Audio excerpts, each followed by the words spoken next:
Welcome to the Creative Plan Podcast Network. Join us as we share our favorite RPGs, one-shot games, tabletop games, reviews of items, and convention panels, and other exciting things that we run into from time to time. Sit back and enjoy the show.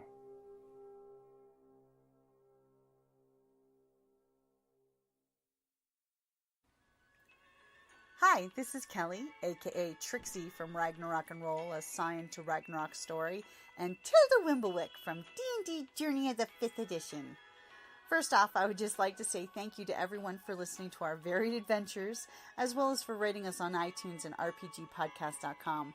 If you haven't rated us yet, we would greatly appreciate it if you could. And if you're looking for more ways to support our efforts, we are now on Patreon, a great site where you can help us continue making more podcasts, as well as some special surprises for our patrons.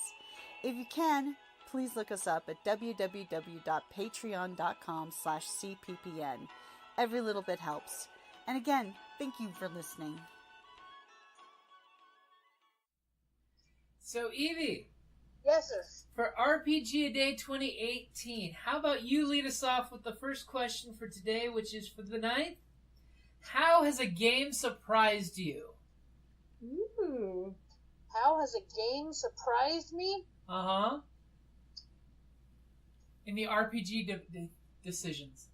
Yeah, that even when you have 4 people and 2 of them roll 1s, you can still pull a victory out. That it really does depend on teamwork. Teamwork makes RPG dream work? Yes, it does. Teamwork is what actually does it. You can play solo games online, you can play solo stuff all the time, but the teamwork is really the whole point of it. Nice. And cooperative play. it is cooperative, and you've got each other's backs. That's a good thing. And it's a very good thing. Surprises me how every time I see an RPG group all band together when the shit hits the fan, how all of a sudden they all hunker down to kick ass and take names together. Even though 5 minutes earlier they were at each other's throats for a magic ring. Oh, yeah.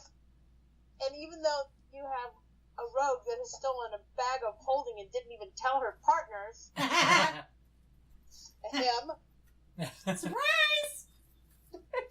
She still hasn't emptied the bag of holding yet, so she doesn't even know what's in it still. I know. Well, that's because we had to end. She had to go to work the next day. True that. Yeah.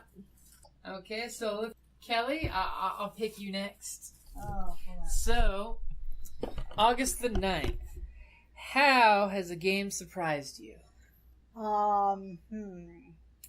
If I were to pick a specific instance, Scion game NPC, was we were working with him and stuff, and turns out he was the bad guy all along. He was working for the bad guys. Oh, that was a good one. Yeah, the Aztec Cortez. So, and the thing is, he wasn't really working for the Titans, but he was a bad guy. Yeah, and the thing is, my character was doing extra jobs for him. So it's like he's even in one. A couple of them were even written into one of my extra stories. But it's like, and then all this time I thought he was just this really great guy. He was Cortez. But no, turns out he was farming scions for Titans. Like untapped untapped scions who weren't tapped by the divine parent can be tapped by other gods or Titans. Okay? They become adopted, basically. Right. And then it turns out all this time that we've been trying to fight that Titan spawn. He's been out, and he had me going out looking for I was like, what? When Jen told me that, I was floored. Yeah, in game she never found out. Oh my god. This was out of game knowledge, This but is still, after the game wrapped up. I'm like, oh, by the way, Cortez, total evil corporate businessman using scions for his own usage. Oh my gosh. Yeah, I was like, what? Oh his mother was the goddess of filth, and you know, so he was corporate scum. Yeah. She was filth. He was corporate scum. Oh my god. And the dwarf surprised me. Oh yeah, the dwarf. Shouldn't have, but like, my character had made a deal with a dwarf, for a enchanted item, but the guy planted a booby trap in it. Uh-oh. Oh no! Yeah. Magical chastity belt. Yeah, I asked for a pretty piece of jewelry that, you know, I forget that would increase my armor and that type of stuff. I wanted protection because my character has no physical, you know what I mean? Right. So in agreement, you know, I'd spend the week with him. So sure enough, he gives me this pretty belly chain, gorgeous. And it's like, okay, now if you press here, it does this. If you press this gem, it does that. Press the button, and it friggin' put a magic chastity belt on me. And he refused to take it off. Just about, you could have knocked me over with a feather. I was so, you know. It was because the dwarf was told by his father he had to succeed at the mission or bring his head back on a platter. Oh, well. So this young dwarf prince had to do what he had to do to win the MacGuffin. Yeah, well, totally floored me.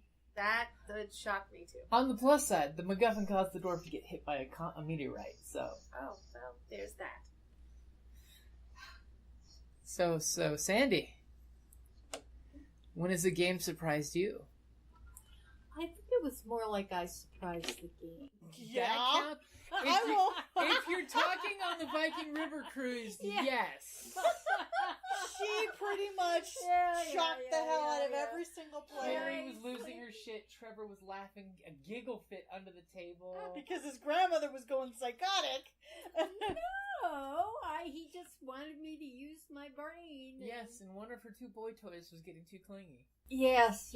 So Her character had two boyfriends on the had two boyfriends, but hey, On the she ship? was a Valkyrie kind of Oh, babe. come here. Yes, Uh-huh. yes, A yes. scion of Nord. Yeah, Scion of Nord, and so she dropped a few ancient episodes that nobody had realized. Why her stepfather was always giving her money, so so everybody's jaw dropped, and She has a very, very dark, tragic, Apparently, from her description, effed her up. stepdad and her, No. there's some blackmail material. Yeah, I've heard the so- background from Kelly. Yeah, It's dark. So, It's so super dark. Yeah, it was like I just. Go back Just and listen to don't the know where it episode if came you don't from. get this. So I Yeah, no surprised him. spoilers. You have to watch, I- listen. You listen yeah. to the ocean wreck. I surprised everybody. Yeah? Yeah. Yep. So I'd say that was. And it fit right into the next storyline. Yes. Yeah, and we should really get him to cough up more money. Seems legit. Yeah. So, Super All dark. about making people cough up money instead. Well, I think you're missing the innuendos that are flying around. Well, we'll clue he you owed in me. later. Yeah, he owed me. Services rendered kind of thing. Yeah. He should have been behind You know what? bars. He should have been in actually prison. caught some of it. I did get some of that. Okay. Making people cough up money, but I said, oh yes. But the whole thing of it was, he kept saying, well, think of something. Think of And by the way, something." she means me. Yeah. Because I was trying to get her to flex her role play muscle. Yeah, he wanted me to flex my role-playing muscle, and I did. Yeah. And literally, it went from her character being very quiet and in the background, except for occasionally, having little throwouts. Killing. Very Yeah, good at basically she killing. was quiet She was a and Navy killing people. SEAL, so to be fair. And then She's all of very a good at sudden, it. she opened up, and everyone at the table had the EBGBs, and she basically ended up with the scene of her throwing one of her boyfriends against the door by the throat, saying, "Leave." Yes. Well, Yeah, sometimes mom isn't that kind of how it just goes. Yeah, you just gotta work through your issues, I Yeah, mean, just get the fuck out of my house. right, yeah, you just, when you're 6'4" and you're, Built like a Viking shield. Yeah. man. Understand. Right? You're a Valkyrie. Yeah. Okay, he just would not get the whole leave me alone thing. It can be difficult. He was clinging. It was clinging. Yeah, yeah. We don't like the We clinging. don't need any of these codependent boyfriends here. Ideally. Sadly, what it was he was fate bound to you because you used a legend around him that he Yes. actually fate bound to Yes. a legend for Scion. But Yes. that's how you chose to interpret the clinginess. Yeah. And what were we doing with the dwarves? That was when you were in Budapest. Oh yes, Those Budapest. doors. Buddha and Pest. Yeah. Yeah. When you remember Yeah. the auction that Loki sent you guys Yes, there to yes, go to. Yes. With the explicit directions of go, bid on the item, but I don't want you to win it. No, he didn't say that. If he had said that, I wouldn't have done it. No, that was my surprise. That would be too direct for Loki. It's alright. He's dead now. Yeah, that's true. Thanks, Thanos. Wrong universe. My Loki's still alive. Somebody that is dead to us. Oh, spoiler about a movie. It was sort of I was referencing a movie. It was kind of a mic drop moment. Yeah. Oh, okay. So, Joclyne, Yes. what's your biggest surprise?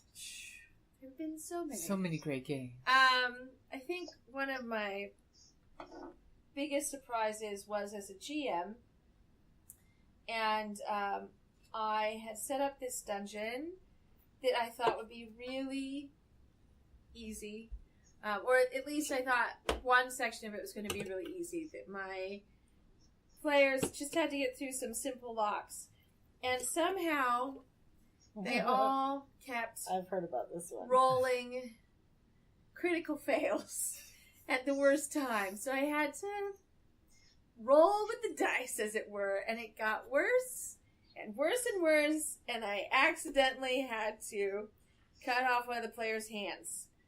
I really did not want to kill the player, and so the question was, they kept failing and getting stuck in this lock and this trap. Just know he doesn't resent you for that. Oh, that's real good, because I was shocked and appalled at the direction the game was going. This was supposed to be a very, Easy. it was supposed to be easy, and so I had them roll on the lock, sort of, form. They didn't have to, roll extraordinarily well, but not a critical failure. And when he rolled a critical failure, suddenly had to come up with something that would happen. So I had the lock close on his hands like a trap. And then I upped the complexity of the mechanism. And I tried to hint that now it was a group activity figuring out the lock problem because their thief was trapped in the lock. And the group did not necessarily pick up on my hints. And they made choices. Or they didn't want to get anywhere near that damn lock. And then there were more fails. And then I had him trapped in this lock, and it needed to do something. And I really did not want him to die in the lock, so I cut off his hands. As you have to sometimes. It was the least bad thing. There had to be some kind of consequence. Yeah. If there was a dice roll, there has to be consequence. That was the consequence. And boy, did I get a lot of feedback after that session on how to handle things like that and make it so that my characters would not suffer too much. I was like, I'm not a killer. I'm not a killer GM. No. I try not to get anybody hurt. Is it my fault that y'all failed every fucking dice roll? It is not. Every single one? And it wasn't like minor fails, in which case I would have been like, that's fine. We're getting through the door. Critical fails. It was critical fails again and again and again. Mm-hmm. Because that's what happens when you trust the dice. The dice will always betray you one way or another. Yeah, no. The dice are trying to kill you. You do know this. Well, but I was the GM, so I was not expecting the dice to kill my players. You're expecting the dice to give them critical success and make them breeze through Or things. really, they just had to not roll critical fails. So even if they'd rolled really low, I've been like, that's all you need. That's what you get through the lock slowly. Your lock picks broke, but you spit on the lock and you used your blood and your fingernails and you got through. I don't know. I would have rolled with it, but Who instead, knew? He can use both his blood and his fingernails from the severed hand that's in the lock. that's how they got through. So I really thought they were not even going to get past it after he lost his hand, and I was like, what do I do? This is unexpected. Surprise. Situation normal. It was my first game I ever ran, and I definitely learned some things about that. But yeah, it was bloody. Hey, but that can be fun. Well, it's left a great story. Yeah. And by the way, Jim and Kellie both know this anecdote, and they were not even in the game. Yeah. They just know the person who was playing the character. Yeah. So it lives on. My moment of infamy. Oddly enough, showing what a small world of gaming it is, that player worked with me at the time, and I heard the story in the morning. And we hadn't even met yet. No, you guys hadn't met yet. No. No, it is. Cut my hand off. Because we always had our what did you game last night and have happen? Story session at work. No shit. There I was. And then she cut off my hand. And then they call me Five Finger. I think we determined we were going to give him a fake steam-powered hand after that. Mm-hmm. So, yeah, that was shocking. So I would have to say my most surprising moment would be the first time I ever showed up to GM a game and had zero preparation time to run a game and pretty much pulled the entire game out of my ass, and everyone had amazingly good time and did not realize I pulled it all out of my ass. That's because you give good flavor text, baby. Well, that, and I listened to the players as they, played, and much like Carrie does often in our games, they're like, I bet you this and this and this, and now I'm scribbling down notes really quick of, yeah, sure, that sounds great. That's it. Yeah, we'll go with that. Sure. Well, So never be afraid to erase your GM ideas and go with your players' ideas out there, because they might be better, and they might fit the tropes that the group's expecting better. So you don't have to worry about showing up with an entire 15 adventure session campaign idea. Just show up with something that'll have fun with the group. yeah, Fiona agrees. Yeah, Fiona agrees. Mm-hmm. Just like I always tell the GMs I've been trying to mentor for Star Wars. Show up with 3 encounters. The dice will do the rest of the game for you. That's true. I That's true. love narrative dice. Because it all comes down to the dice. Yep. And the players.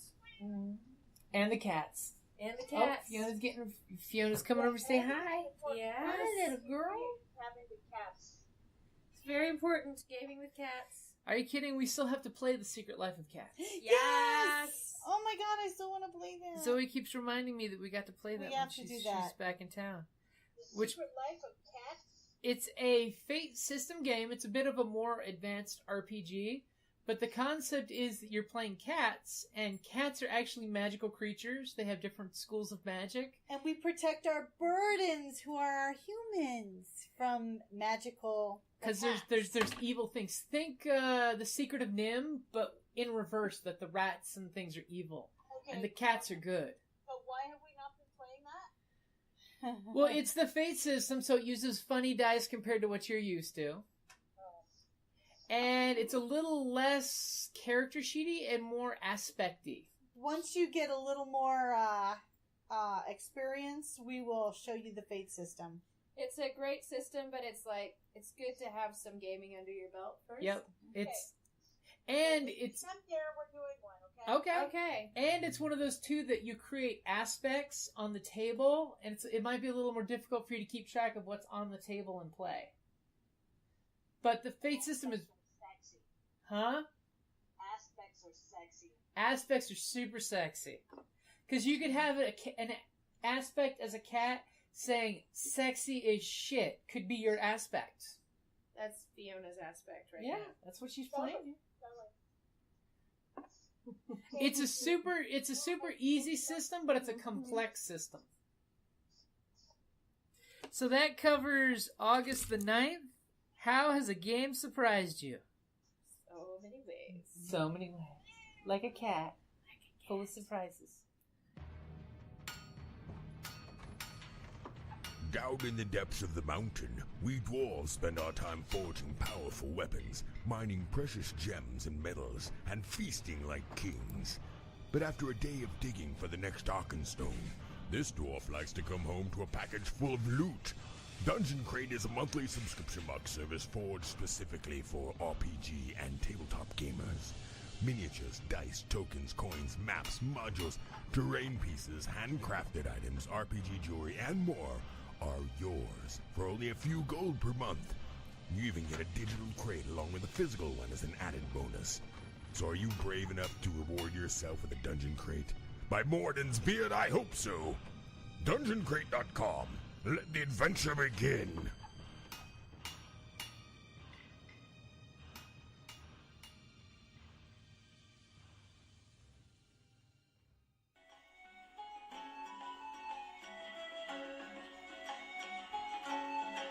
Thank you for listening to the Creative Play and Podcast Network.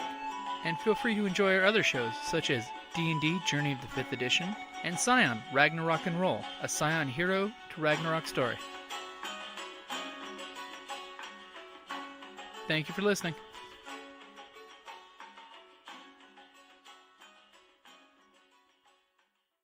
So, Evie, we have a question. Okay. Where can people buy your buttons online? Do you have an Etsy store? We've got a Zibbit store. What's a Zibbit? I've never heard of that. What is that? It's like Etsy used to be before they started letting people who do like resale stuff and sell on Etsy. So it's a crafter's So it's Etsy? all makers.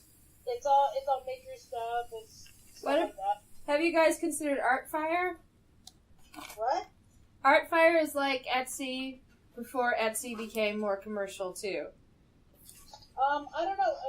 Renee looked at several different places before we just decided on this. Okay. So we do have a Zibbit store. I don't have pictures and stuff on there because my stuff has changed so rapidly. Right. But the buttons are going to be hitting there Good. after this run fair. Excellent.